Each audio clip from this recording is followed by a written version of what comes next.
बारहवें इमाम के लिए कसीदा पेश है। आवाज बढ़ा दो, आवाज ठीक है।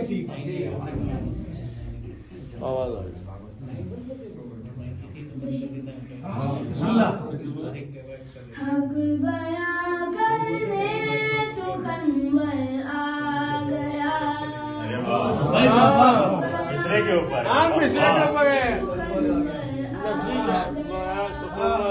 कल्ब में बातिल के नश्तर आ गया।